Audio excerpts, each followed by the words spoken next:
আমরা অনেকে সমালোচনা করে ফেলি, কিন্তু আমাদের একটা জিনিস দেখতে হবে, আমাদের দেশের বর্তমান জনসংখ্যা সে আনুপাতিক হারে আমাদের ডাক্তারদের সংখ্যা কত।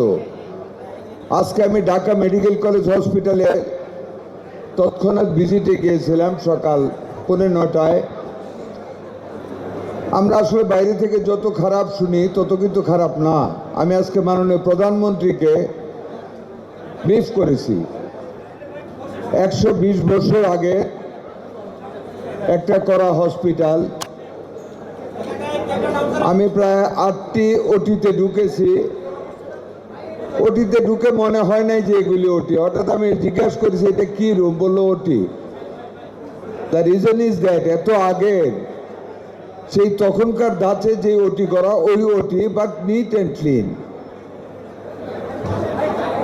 তেলা পোকার সংখ্যা কম, সার পোকা নেই, খাবার দাবার রুগীদের জিজ্ঞেস করছি ভালো, তবে অনেক উন্নতির জায়গা রয়েছে।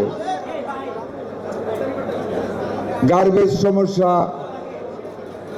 লন্ড্রির সমস্যা, অনেক কিছু আছে, সমস্যা আছে, এগুলি আমাদের দূর করতে হবে।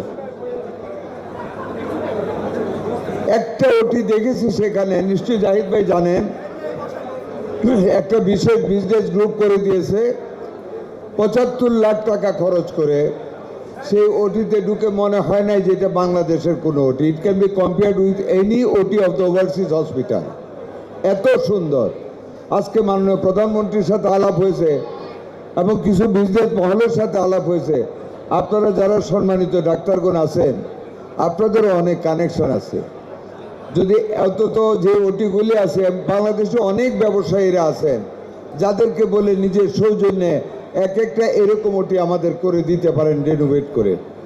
আপনারা দয়া করে সেটা বলবেন। আমরা অনেকের কাছে আপিল করেছি, 2-1টা গ্রুপ এগিয়ে আসতেছেন। 1 কোটি টাকা খরচ করে একটা আধুনিক ওটি করলে এটা এমন কোনো বেশি কিছুর খরচ না, ওনাদের জন্য ওনারা করতে পারেন। আজকে আমি আরো আনন্দিত। অনেকে মনে করেছে যে স্বাস্থ্য মন্ত্রণালয় ড্যাব খেয়ে ফেলবে। না, আমি তো প্রায় 12-14 দিন হলো বসলাম, কোনো আন্ডিও প্রভাব আমাদের কার্যক্রমে কেউ ফেলতেছে না। আমি ডাক্তারদের সকল মহলকে, আমাদের নেতৃবৃন্দকে অন্তঃস্থল থেকে আন্তরিক ধন্যবাদ ও মোবারকবাদ জানাচ্ছি। সেজন্য আমরা ডাক্তারদের সকল সুযোগ সুবিধার দিকে আমরা তীক্ষ্ণ দৃষ্টি দেব।